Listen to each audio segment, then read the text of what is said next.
Thank you for joining us this afternoon. We've now seen more than 200 days of Republican control here in the House of Representatives without a jobs agenda. Every weekend that we go home and travel back to our respective districts, what's uppermost on the minds of the citizens we're sworn to serve is job creation. What do they see down here? What they see is ongoing theater. A theater, quite frankly, that doesn't need to be. We commend the President of the United States for continually reaching out to the other side and trying to get them to come to a compromise. At each and every turn, they simply have said no. We continue to focus on what we believe the American people desire, and that's to put them back to work. We can't continue down this path where not only the world economy, the national economy, but the household economies of every American is being held hostage by the Republican majority. It's time to pass the debt ceiling, get it done. We could meet tomorrow and do a clean debt ceiling and move on and deal with the attendant issues as they relate to, as we have worked on here in our caucus, as we've presented time and again, the cuts that are necessary to deal with our debt. But let us be clear about this. 18 times under Ronald Reagan and 7 times under George Bush, we passed a clean debt ceiling without any hostages, without any complications. Yes, there were political differences, and they were sorted through. But what's really on Americans' minds is putting them back to work. It can be said no better than what a constituent said to me in a letter. She said, how can you not agree that this is comparable to a natural disaster when individuals' lives are at stake? It's as if you have left us to be swallowed by an abyss of dark uncertainty. Let's end the abyss of dark uncertainty. Let's pass the debt ceiling, but more importantly, let's put Americans back to work. Let's follow the lead of Steny Hoyer in making it in America and a job surrounded upon innovation. Out-innovate the rest of the world, out-build the rest of the world, and out-educate the rest of the world. And how can we do that best? By making it here in America. Steny Hoyer. Thank you very much, Chairman Washington. I'm pleased to join the chairman of the Democratic Caucus in focusing on jobs. The last election, Americans were very concerned. They expressed that concern at the polls. And what they said is, Congress, pay attention to jobs and pay attention to the fiscal stability of our country. As the chairman of the caucus said, we've now been here for 7 months under Republican leadership. What we have seen is fiscal irresponsibility and the ignoring of a jobs agenda. That is inconsistent with what the American people told us. The Republicans repeatedly said that certainty and confidence were absolutely essential if we were going to grow jobs. So not only do they have no jobs agenda, but what they have done is undermine the very thing they talked about. As we see a nation roiled by concern that the Congress of the United States, under Republican leadership and, very frankly, Republican intransigence in the United States Senate, refusing to come together and make a compromise to get our finances in order, make sure that America does not default on its debts, make sure that consumer loans do not go up, that 401k retirement plans do not go down, make sure that credit cards will still be usable, make sure that the dollar in everybody's pocket is worth what it is today and does not become devalued because of our inability to meet our responsibilities to America. The chairman talked about a make it in America agenda, about outbuilding, out-educating, and out-innovating the rest of the world. We know we're in a tough competition. What we have seen over the last month of walkouts by Republican leaders on responsible compromise has undermined our ability to compete with the rest of the world and has undermined the world's confidence in America. The public, the citizens, the voters, whether they be young or old, working Americans, and yes, investing Americans, are extremely roiled by the failures of the Republican leadership in the House of Representatives to come to grips with creating jobs and realizing fiscal responsibility. We have offered a Make It in America agenda. We're going to make it in America if we have sound finances, job-focused legislation, and a sense in America that we are coming together, that we can be adults and move this country forward.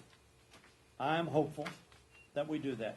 We Democrats are going to be focused on both fiscal responsibility, bringing our debt down, bringing our deficit down, and creating jobs with a Make It in America agenda. I'm now pleased to yield to my very close dear friend from South Carolina, the Assistant Leader of the House of Representatives, Jim Clyburn of South Carolina. Thank you very much, Stenny, and thanks to my colleagues for being here today. I just rushed in here from the airport. I just came in from South Carolina, where last week we saw unemployment tick up to 10.5%, where 3 of the congressional districts that I represent have unemployment over 20%. One of them at 25%. Those are depression numbers. People are very, very unnerved as we speak. They are looking to us for leadership. They want some certainty in their lives, and they are reading headlines, one of which 2 days ago indicated that if we fail to lift the debt ceiling, not only will it be catastrophic for us here as a nation, but the state of South Carolina will be one of 5 states, another one being Maryland, that will see a downgrading in their credit rating. In fact, we have an infrastructure bank in South Carolina. It means that the bonds that are required to fund that infrastructure bank and create jobs at the levels of our community levels, we will see the cost of those bonds going up. So I come today to join with my colleagues in saying to my friends on the Republican side, it is time for us to find common ground. We have competing proposals from Democrats in the Senate, Republicans in the House. It is time for us to meld those proposals, find common ground, lift the debt ceiling, and let's restore stability in the lives of our citizens.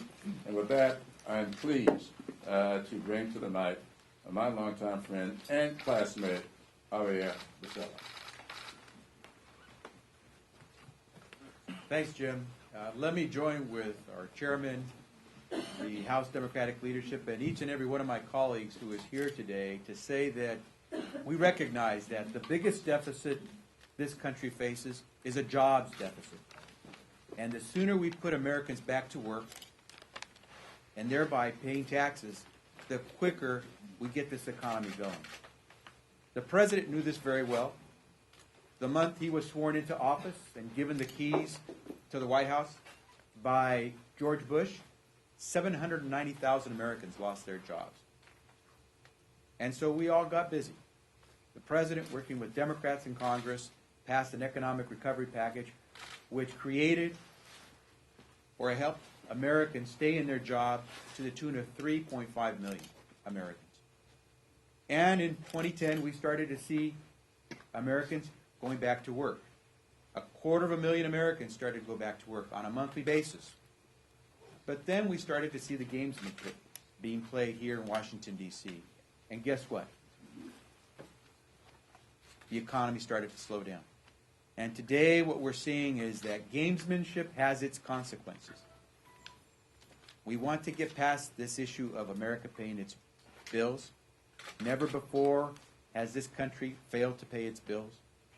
But the real consequences of this gamesmanship is the jobs that will not be produced because the markets won't have the confidence to go out there and produce that extra product. They won't have the confidence to go out and manufacture the goods that Americans make so well. And so what we're here to say is that it's time to stop the gamesmanship. It's time to put Americans back to work.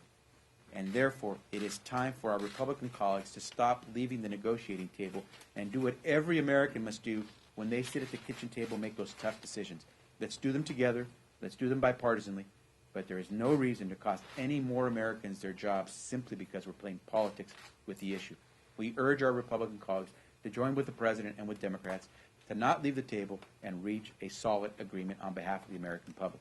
With that, let me turn it over to a woman who has been a leader in the Democratic caucus on our jobs task force for quite some time, really articulating well what Americans want to see, and that is Congresswoman Betty Sutton from Ohio. Thank you so much. Here we are, 200 days into the Republican-led Congress, and still no plan to create jobs in America. Why is that? Well, because they've been busy. They've been busy defending tax breaks for big corporations and the super rich. They've been busy trying to cut Medicare and Social Security, and they've even been busy trying to get rid of energy-efficient light bulbs. But we've been busy too. Busy focusing on what the American people need. Priority number one, making sure that there are secure and solid jobs out there for the American people to work. That is where our priorities must lie. Those of us who have been busy working to create jobs in manufacturing, we know that it's important that this is a country that makes things, that takes something of lesser value and turns it into something of greater value, creating real value for our country, strengthening our economy, strengthening our national security, and delivering to the American people what this country stands for. We've been busy standing up for small business owners and fighting for common sense ways to address our fiscal problems, as you've heard of here today. We understand that it's so critically important that Americans have the opportunity to work, that is a key to solving our long-term deficit problem.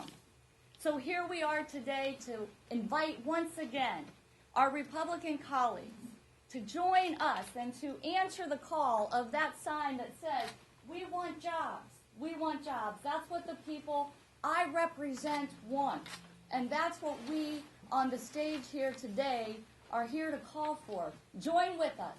Help us solve the challenges that face us as a country. Help us put America back to work. And with that, I want to introduce to you, call to the mic, our leader on the Budget Committee, the man who's been in there fighting the fight, Representative Chris Van Hollen. Thank you, Betty, for all your leadership and my colleagues. Look, the American people deserve better than they're seeing. As my colleagues have said, we've been months now in a Republican-controlled Congress and have seen zero legislation on creating new jobs. But it's even worse than that, because what they're doing right now not only doesn't create new jobs, it threatens to put millions of jobs at risk. And it also threatens the financial system of the United States as we see us count down toward August 2nd, with the Republicans taking the position that unless they get things 100% their way, they would prevent the country from paying its bills. No American family can choose to wake up one morning and not pay their bills, and yet that is the position they're taking if they don't get their way. And the latest proposal they've got is, well, as bad as things are and as much uncertainty as there is today, let's just lift the debt ceiling till about December or January. So let's put the country 6 months from now in exactly the same precarious position it is right now. And the American people need to understand that's a choice. They don't have to make that choice. They don't have to choose to put the country's economy in the same uncertain position just 6 months ago. They want to do that in order to extract concessions to get things 100% their way. So I think it's really important that the American people watch very carefully what they're proposing. To govern is to choose, and they continue to choose to try to balance try to deal with the deficit only by cutting deeply into things like education, Medicare, Medicaid, and at the same time protecting tax cuts for special interests and for the folks at the very top. That's our choice. That's their choice. Our choice is very different. Let's not cut transportation funding by 35%, which is what their bill will do, even though you have 20% unemployment in the construction industry. So I'm really pleased my colleagues are here, Betty Sutton and to the chairman of the caucus, vice chairman. Thank you for coming together to put together a jobs agenda and show the clear differences between what the two parties are proposing. With that, I want to introduce someone who has been a great champion to working people, George Miller, a ranking member of the, I guess another champion of working people and kids, Rosa DeLauro. Thank you. Thanks very, very much. I'm delighted to be with my colleagues today, and you don't need to be repetitive over and over again, yet we are here to talk about what this nation ought to be doing, and that is creating jobs. Now, this nation, represented by us, needs to be out there making sure that we, in fact, pass job-creating legislation in this institution instead of being mired in political games. And it isn't because the Democrats have been without ideas on creating jobs. We have a Democratic agenda under the umbrella of making it in America. And I'm just going to talk a second about a piece of legislation that I have championed for a long time, a national infrastructure bank. My colleague Jim Clyburn talked about what South Carolina is doing. Other states are doing this. Europeans are doing this. The Asians are doing this. China is spending 9% of its gross domestic product on rebuilding. India, 5%. The United States, 2%. What we need to do in order to create jobs here is to create a national infrastructure bank that, in fact, leverages private capital towards public investment. A concept that has broad bipartisan support. It could help us close the $2.2 trillion gap that we need to restore roads, bridges, water systems, energy grids, telecommunications, allow us to build that 21st century infrastructure, create jobs that can't be outsourced, create them all over America, help to develop the technology for the future, putting us on that cutting edge of technology once again. These will be good jobs, well-paying jobs. So one more time, that we can build in this nation. We are a nation that consumes today. We don't build, we consume from other countries. Let's take this by the bull by the horns here. Let's introduce legislation. While American families are struggling today, we don't have the luxury for political gains. We need to get employment expanding legislation now. Investments in our future, and that will create the jobs and that will rebuild America. And with that, let me introduce my colleague, Emmanuel Cleaver.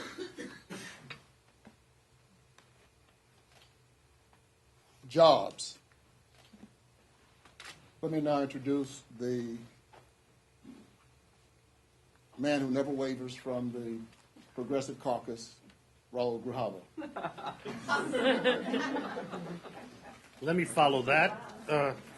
Thank you very much. The Progressive Caucus has been on up to now a 5-city tour where we have invited the local communities to come and talk to us about jobs and about what they see the American dream being and how it needs to be rebuilt.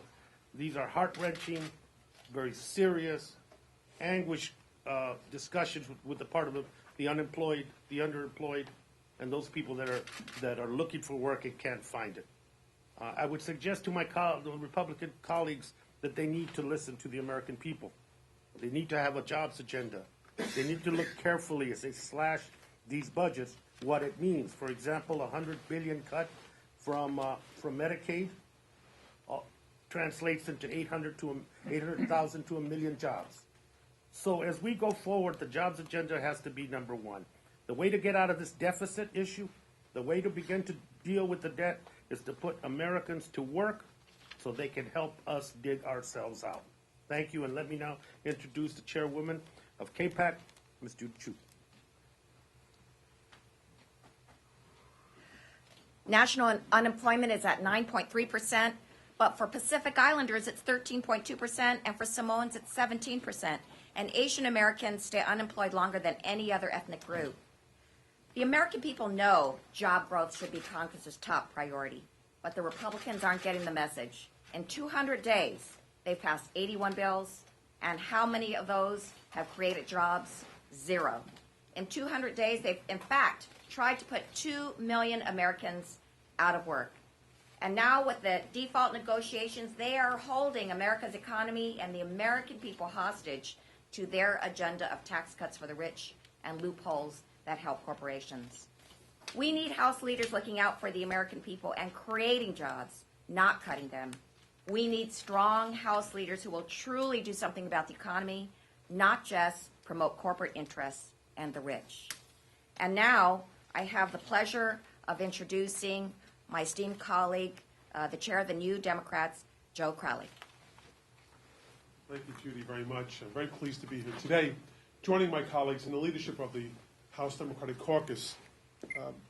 Many of you may remember 100 days ago today, I stood on the floor and gave what we believe was the first speechless speech. And that was in reaction to the lack of any jobs bill in the first 100 days of Congress. Today, I have no tabulated poster board to tear away. And although I am still speechless, more importantly today, I am dumbfounded. I am dumbfounded. We are now 200 days into this Congress, and we have not had a single bill on the floor that would create a single job in this country. My question today is, Mr. Speaker, where is the jobs bill? Your caucus ran on creating jobs, and yet not one single bill in 200 days of Congress to create a single job in this country. I hear the American people asking for jobs loud and clear. I hear it in my district, I hear it in Washington, I hear it across this country. My colleagues behind me are hearing it from the American people. They're asking for jobs, good jobs, jobs that pay well, with pensions. As the chair of the New Democratic Coalition, we believe in innovation. We believe in investing in our infrastructure. We believe in investing in education. And we believe in making it in America. We call upon our colleagues on the Republican side of the aisle not to lead us to the brink of disaster. We simply cannot stand by and see what happens if we don't pass a debt ceiling increase. I don't want to be around to see what might happen. We in government shouldn't be playing those kinds of games. We should be getting down to doing the business the people have sent us here to do, and that is get past this debt ceiling and start focusing on putting Americans back to work. And with that, I'd like to introduce my good friend, Congressman Ben Ray Lujan from New Mexico. Thank you, Joe. You know, a lot's been said already, but it's so sad that after 200 days, we still have yet to see any commitment from our Republican colleagues to job creation, any notion of what we can do to embrace what America has always done well, with innovation, making sure that we continue to invent things, that we manufacture, that we commercialize, that we mature technology in this great nation of ours. Coming from a state with national laboratories where the greatest research takes place, we just can't believe how our Republican colleagues continue to slash and burn R&D budgets, abandoning the notion that we can close these loopholes that incentivize companies from America to take jobs out of the country and build things out of this great nation of ours, rather than closing those and incentivizing these very companies to come back to the country, to build things in America, make it in America, make it all over this great nation of ours and put people back to work. So concerned across New Mexico and all across America with the unemployment rates hitting Hispanics, Native Americans, leaving people behind. It's time to wake up to our Republican colleagues listen to the American people, and let's make sure we get some job creation packages moving. It's already been 200 days. It's gone long enough. Let's make sure we're doing what we can to get people back to work. With that, we'll turn it over back to our chairman. We have, all of our speakers have spoken, but I would defer to my colleagues. I'm deferring to my colleagues who weren't on the list if they would like to speak. Carolyn, I'll recognize you, and then Sheila. Thank you. First of all, I want to thank Chairman Lawson for organizing this and recognizing, as all Democrats do, that this is a three-legged stool to answer and respond to our challenges. We need revenues, we need to cut our expenditures, and we need to create jobs. Yet we've been here 200 days, not one single jobs program or jobs idea has gone to the floor of Congress. Instead of giving incentives and tax breaks to companies to move jobs overseas, we should be giving tax breaks and incentives to companies that bring jobs back or grow jobs here in America. We need to solve and find common ground on this debt crisis situation because it's causing insecurity, it's causing a lack of moving forward with businesses. If you were a business and you didn't know whether or not they were going to raise the debt ceiling or not, you wouldn't go out and be hiring people, you wouldn't be growing your business. We need to find common ground, make a decision, avoid default, and start thinking about the future, investing in the future in innovation, transportation, and education. We need to solve this and move forward. The Republican idea of having a series of default votes is just plain wrong and will hinder our already fragile economy. We need to invest in the future. We need to solve this default crisis and make jobs and jobs creation for the American people our #1 priority. Thank you, John. Thank you very much, Mr. Chairman. I'm very pleased to stand with those in the Democratic leadership and members that believe in representing the people.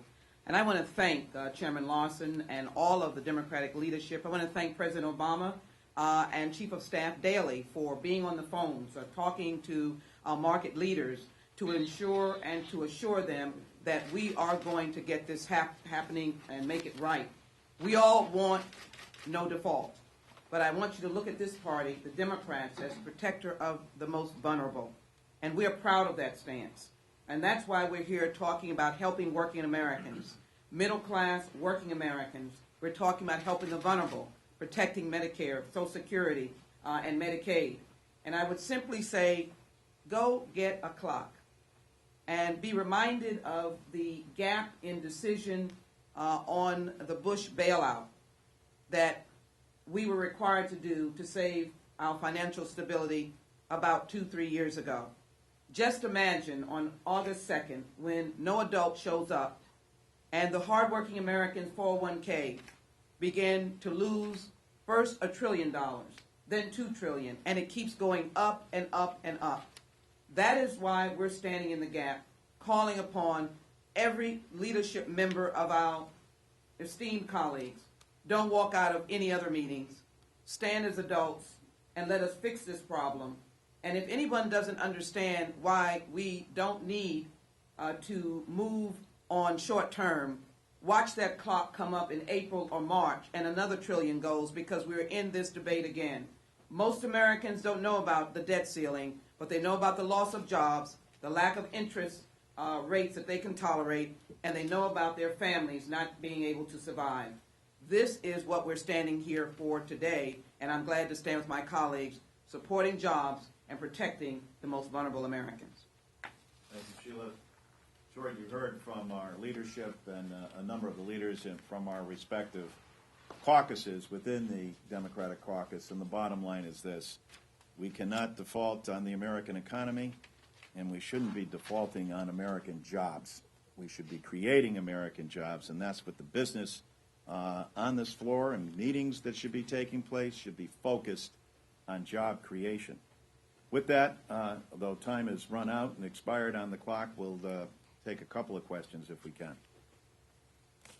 Yes, ma'am. Hi. So, as you said, there have been many raises to the debt ceiling before, 18 under the Reagan administration, and the markets weren't spooked by that at all. So the Democratic opposition to having a short-term deal, I mean, at this point, it seems like the only motivation for that would, in fact, be political to get you guys to the next election cycle. Can you just talk to me a little bit about? Hardly political at all. As I said in my opening comments, when I go home and people ask me, the lady that said to me that she feels that she's in the dark abyss of uncertainty have very little to do with politics and everything to do with the situation she is currently in. And so this is a manufactured crisis to the extent that the debt ceiling, which has traditionally been lifted for President Reagan, for President Bush, for President Clinton, is being held hostage to a Republican ideological agenda of saying, no, we want these deep cuts in Social Security, in Medicare, and in other programs because of the problems that we find ourselves in with the debt. We acknowledge the fact that there are problems that exist with the national debt, but we further say, why are you putting it at the feet of the American people and the core programs that they come to depend on in these difficult times, as well as create the kind of anxiety that exists around the globe in this nation, and now adding that to the household concerns that every single American now is having a discussion over as the Republicans play high theater and beat the clock here in Washington. This isn't Texas Hold'em. This isn't some kind of poker game. This is real in terms of what happens to people in their lives. 2008 wasn't that long ago when people saw their 401ks become 101ks. This is real. Mr. Larson? Yes. Right now it looks like the Republicans are going to put forward a plan tonight that's going to be voted on Wednesday that does have a two-step solution in it that involves possibly a bipartisan commission to figure out what the next steps. In some ways, couldn't that be seen as quieting the markets? How does that get the lady out of the abyss of dark uncertainty? If the clock is only extended, if the problem's only kicked down the road, if the cloud still hangs over the American public's head, so what? There can be more machinations, more meetings where people walk away from the table from so that they can continue the high theater and drama? No.